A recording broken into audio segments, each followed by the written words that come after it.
ಸವಾಲುಗಳು ನನಗೆ ಗೊತ್ತಿದೆ. KR ನಗರದಲ್ಲಿ ಸಾರಾ ಮಹೇಶ್ ಅಣ್ಣ ಅವರಿಗೆ ವಿಶೇಷವಾಗಿ ಸಾಕಷ್ಟು ಸವಾಲುಗಳಿದೆ.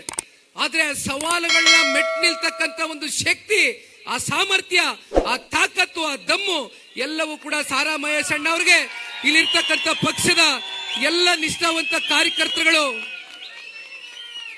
ಅನೇಕ ಚುನಾವಣೆಗಳಲ್ಲಿ ನೀಡಿದ್ದೀರಿ. ಮುಂದಿನ ಚುನಾವಣೆಯಲ್ಲೂ ಕೂಡ ಅವರ ಜೊತೆಯಲ್ಲಿ ನಿಲ್ತೀರಾ ಬಹಳ ಗಟ್ಟಿಯಾಗಿ ಅಂತಕ್ಕಂಥದನ್ನ ಈ ಸಂದರ್ಭದಲ್ಲಿ ಒಬ್ಬ ಯುವ ಕಾರ್ಯಕರ್ತನಾಗಿ ನಾನು ಬಹಳ ಗಟ್ಟಿಯಾಗಿ ನಂಬ್ಕೊಂಡಿದ್ದೇನೆ.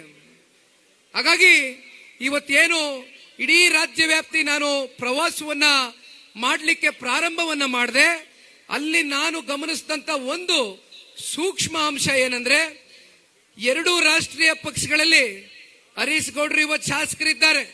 ಯಾರ್ಯಾರು ಇವತ್ತು ಶಾಸಕರಿದ್ದಾರೆ, ಬಹುಶಃ ಅವರಿಗೆ ಸದನದಲ್ಲಿ ಹೋದಂತ ಸಂದರ್ಭದಲ್ಲೋ ಅಥವಾ ಬೇರೆ ಇನ್ನೆಲ್ಲೋ ಯಾವುದೋ ವೇದಿಕೆಗಳು, ಬೇರೆ ಬೇರೆ ರಾಷ್ಟ್ರೀಯ ಪಕ್ಷದ ಜನಪ್ರತಿನಿಧಿಗಳ ಜೊತೆ ವೇದಿಕೆಗಳು ಹಂಚ್ಕೊಂಡಂತ ಸಂದರ್ಭದಲ್ಲಿ ಪ್ರಸ್ತಾಪ ಆಗ್ತಕ್ಕಂಥದ್ದು ಒಂದಷ್ಟು ಅಂಶಗಳೇನಪ್ಪಾ ಅಂದ್ರೆ, ರಾಷ್ಟ್ರೀಯ ಪಕ್ಷದಲ್ಲಿ ಇರ್ತಕ್ಕಂಥ ಜನಪ್ರತಿನಿಧಿಗಳು ಹೇಳ್ತಾರೆ, ದುರ್ಬಿನ್ನ ಕುಡ್ಕೋದ್ರು ಕೂಡ ನಮ್ಮ ಪಕ್ಷದಲ್ಲಿ ಇಂಥ ಕಾರ್ಯಕರ್ತರನ್ನ ನಾವು ಕಾಣ್ಲಿಕ್ಕೆ ಸಾಧ್ಯ ಇಲ್ಲ, ಅಂತ ಚಿನ್ನದಂತ ಕಾರ್ಯಕರ್ತರು ಪಡೆದಿರ್ತಕ್ಕಂಥ ಜನತಾದಳ ಪಕ್ಷದ ನಾಯಕರುಗಳು ನೀವೆಲ್ಲರೂ ಧನ್ಯ ಅಂತಕ್ಕಂಥದನ್ನ ಅನೇಕ ಸಂದರ್ಭದಲ್ಲಿ ಏನ್ ಹೇಳ್ತಾರೆ.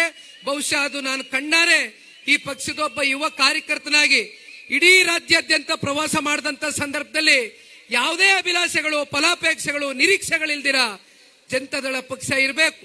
ಜನತಾದಳ ಪಕ್ಷ 25 ವರ್ಷ ಬೆಳ್ಳಿ ಹಬ್ಬ ಏನು ಆಚರಣೆ ಮಾಡಿದೆ, ಮತ್ತೆ ಮುಂದೊಂದು ದಿನ ಸುವರ್ಣ ಮಹೋತ್ಸವ ಅಂದ್ರೆ 50 ವರ್ಷ, ಕನಿಷ್ಠ ಪಕ್ಷ ಇನ್ನು 25 ವರ್ಷಕ್ಕೆ ಒಂದು ಭದ್ರವಾದಂತ ಬುನಾದಿಯನ್ನ ನಾವೆಲ್ಲರೂ ಹಾಕ್ತೇವೆ.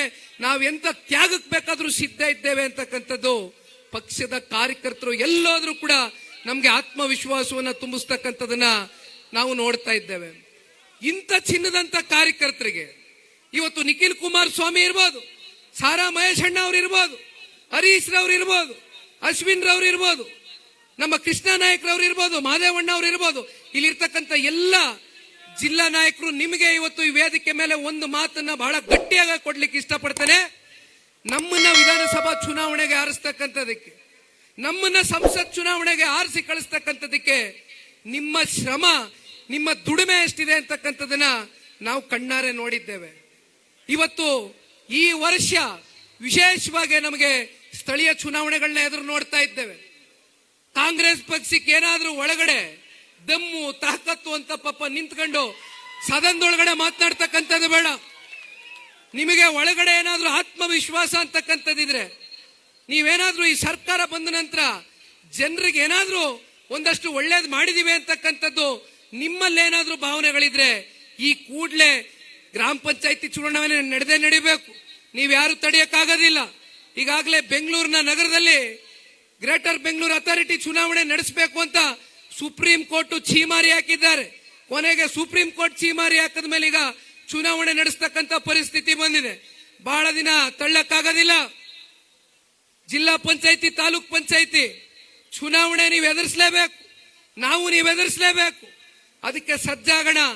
ಇವತ್ತು ನಮ್ಮ ಜಿಲ್ಲಾ ಪಂಚಾಯತಿ, ತಾಲೂಕು ಪಂಚಾಯತಿ, ಗ್ರಾಮ ಪಂಚಾಯತಿ ಚುನಾವಣೆಗಳಲ್ಲಿ ನಮ್ಮನ್ನ MP MLAಗಳಾಗಿ ಮಾಡಿರ್ತಕ್ಕಂಥ ಎಲ್ಲ ಕಾರ್ಯಕರ್ತ ಬಂಧುಗಳ ಜೊತೆಯಲ್ಲಿ ಇಡೀ ಜನತಾದಳ ಪಕ್ಷದ ರಾಜ್ಯ ನಾಯಕರು, ಜಿಲ್ಲಾ ನಾಯಕರು ನಿಂತು ನಿಮ್ಮ ಕೈಗೆ ಅಧಿಕಾರವನ್ನ ಕೊಡಿಸ್ತಕ್ಕಂಥ ವರ್ಷ ಇವತ್ತು 2026ರ ಒಂದು ಗಡಿಯಲ್ಲಿ ಬಂದೇ ನಿಂತಿದ್ದೇವೆ. ನಿಮ್ಮ ಮೂಲಕ ಇವತ್ತು ಈ ರಾಜ್ಯದ ಸಮಗ್ರ ಅಭಿವೃದ್ಧಿಗೆ ಮುಂದಿನ ದಿನಗಳಲ್ಲಿ ನಾವು ನೀವೆಲ್ಲರೂ ಸೇರಿ ಈ ಒಂದು ರಾಜ್ಯವನ್ನ ಕಟ್ಟತಕ್ಕಂತ ಒಂದು ಪ್ರಯತ್ನವನ್ನ ನಿಮ್ಮ ಮೂಲಕ ಮಾಡ್ತೇವೆ ಅಂತಕ್ಕಂಥದ್ದು ಈ ಸಂದರ್ಭದಲ್ಲಿ ಹೇಳ್ತಾ, ಇನ್ನು ಬಹಳಷ್ಟು ಜನ ಮಾತನಾಡಬೇಕಾದ್ರೆ ಒಂದು ಮಾತನ್ನ ಹೇಳ್ತೀರಿ.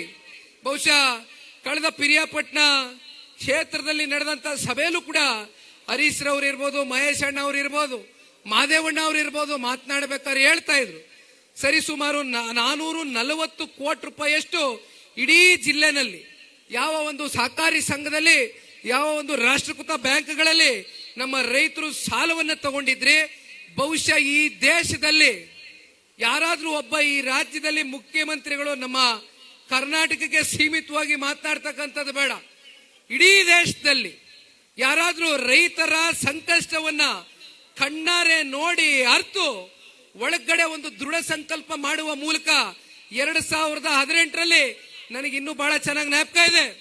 ಮೈಸೂರಿನಲ್ಲಿ ಕುಮಾರ ಪರ್ವವನ್ನ ಪ್ರಾರಂಭ ಮಾಡಿದ್ರಿ.